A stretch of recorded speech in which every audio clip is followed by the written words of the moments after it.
In a profession where men die young, one would be well advised to fear the old man.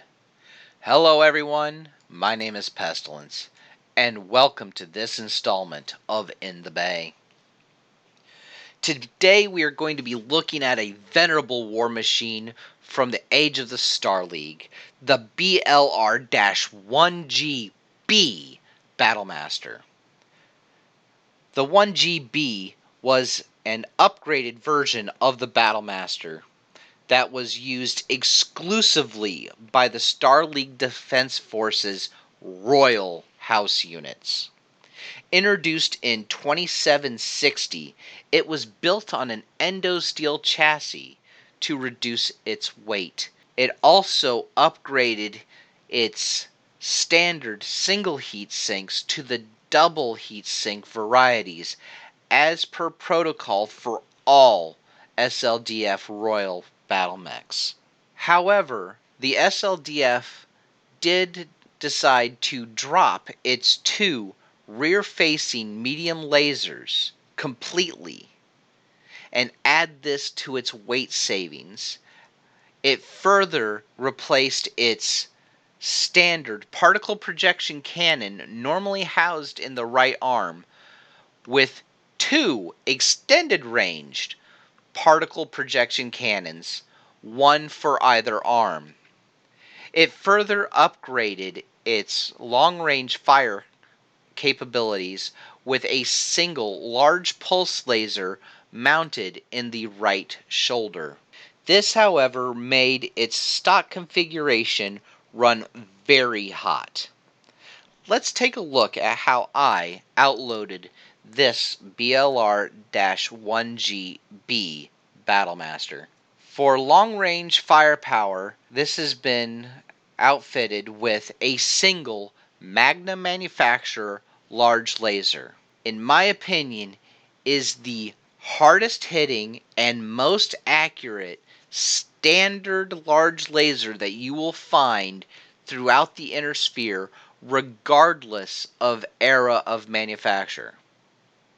Whether that large laser comes from the Star League era or if it comes from the four Secession Wars, you will not find a better standard large laser than that produced by the Magna Corporation.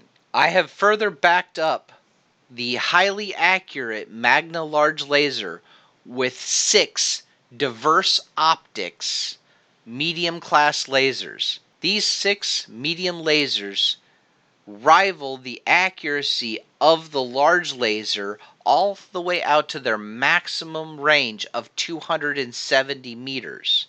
Yes, there are medium lasers that hit harder, but they lack the accuracy that the diverse optics medium lasers have.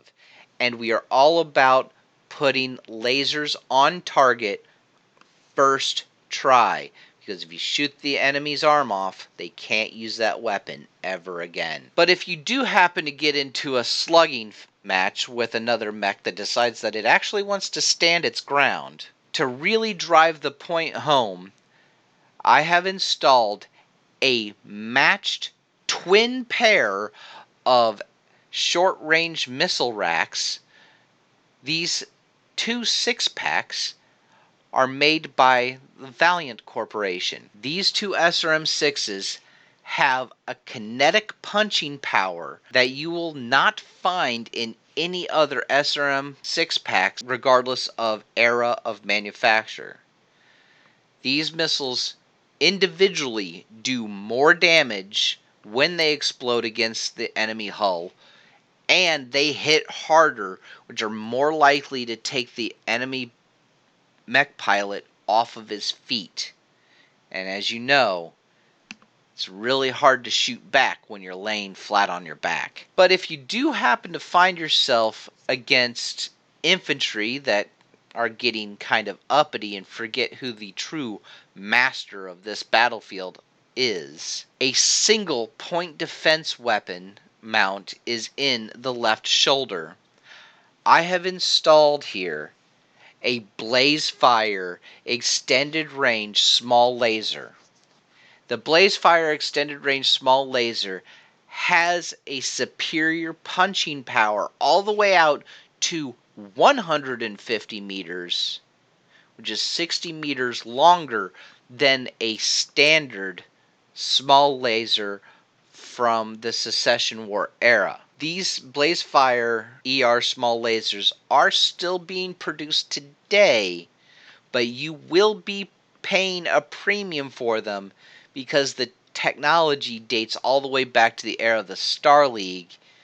And let's face it, that technology is not that well understood, at least on a grand scale where the manufacture of these weapons would become commonplace. So, one of these small lasers will cost you almost as much as a single double heat sink.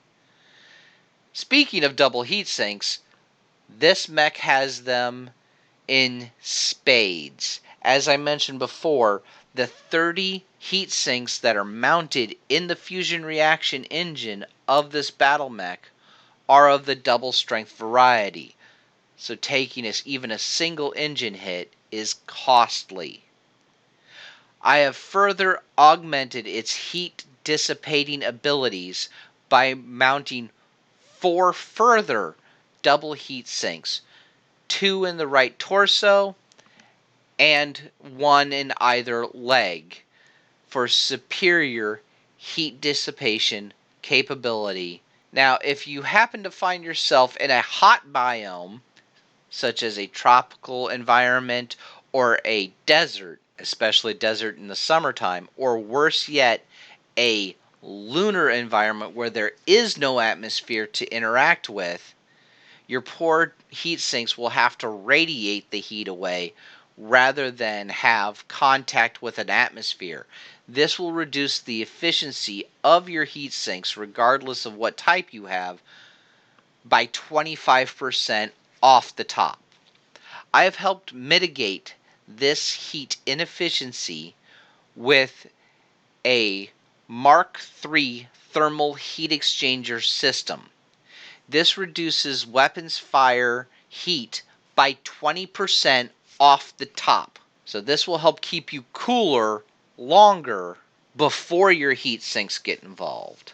Now, if you're using all of your weapons, you are probably in danger close, which means you are going to be in close combat, melee distance, rather quickly. So I have upgraded the arms of this BattleMaster with a Coventry Armor Works X65 standard upgrade kit. This simply reinforces the wiring looms that power the Mortimer muscle bundles in the arms, and also replaces the standard bushings in the joints of the shoulder, elbow, and wrist of your battle mech with roller bearings. This not only has a measurable increase in the punching power of your battle mech, but if you are, for whatever reason, using the hands of your battle mech in a non-combat role, you will have a smoothness in operation that other battle masters just simply do not have because of this upgrade. Importantly to note, though, this upgrade does not increase the tonnage of your battle mech at all. You're just upgrading technology with better technology. That being said, I highly recommend the X65 standard upgrade kit produced by Coventry Armor Works. It is an outstanding upgrade, and I buy them off the market every time I can find them. Other further upgrades I have given this BattleMaster, and please forgive me for mispronouncing this manufacturer's name, is the Frendolf Sparrow gyro. This gyro can easily turn a glancing hit or a hit on your shoulder into a near miss because of the lithe agility that this gyroscope can give your battle mech.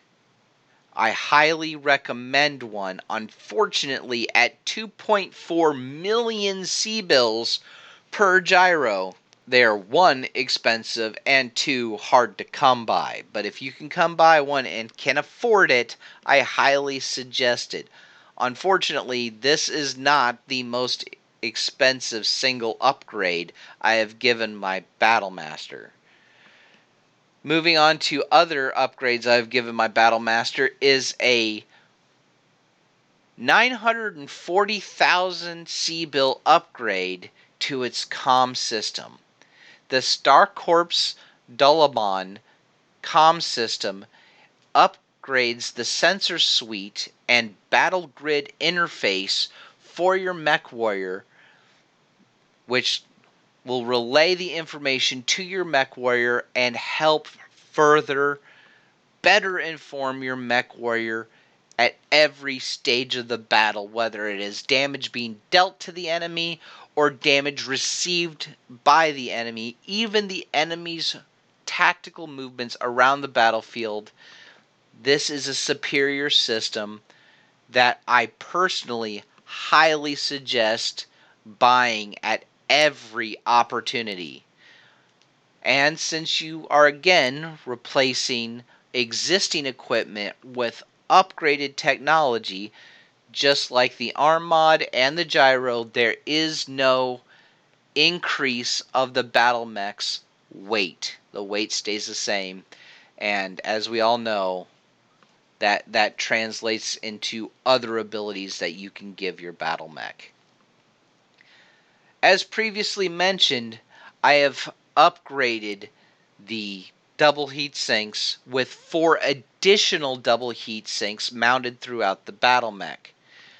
Because of the last component, which I have yet to mention, but I will soon, I have mounted 2 double heat sinks in the right torso to help offset the heat generated by the large laser in the right arm and the 3 right side medium lasers. 2 more double heat sinks have also been mounted in the legs, for if you're capable of finding water on your planet's surface, I suggest taking a stroll through it to drop your heat buildup as quickly as possible, because as we know, all heat sinks efficiency are effectively doubled the second that you wade into water. Now, on to the one thing that makes this battle mech truly sing in battlefield conditions, and that is the RCA InstaTrack 7 target tracking system. This is a superior unit, and it's still being manufactured today at 2.5 million C-bills for this one unit. Granted, it's not as expensive as the gyroscope. Oh no, it's more expensive than the gyroscope. Ouch. It only weighs 1 ton though. There are other equivalent tactical tracking systems out there, but they weigh significantly more. So the weight savings is the important thing here. If I did not have this tactical tracking system in this battle mech that helps me put lasers on target, I would further augment my 2 SRM 6-packs with another ton of ammunition, giving me 16 combat rounds of Alpha Strike capability from those ammunition-fed systems. Having that notable and measurable increase in my accuracy is well worth the 1 ton that I am giving up to have this tracking system. It's all about being able to put energy on target. And it doesn't matter if it's a particle projection cannon, laser, or a flamethrower. Any one of those three types of weapons are augmented by this system. Now that is how I have built my BLR-1GB BattleMaster. This BattleMaster gives 27.5 tons of weight that you can outfit the BattleMaster with. Is this the way that you would outfit your BattleMaster? Please let me know if you would do anything differently in the comments section below. That being said, if you like what I do, please smash that like button. And if you haven't already done so, by all means, subscribe. For if you want to have more In the Bay episodes released to you and get notifications as soon as they come out, by all means, ring that bell icon. And until next time, good hunting, Mech Warriors.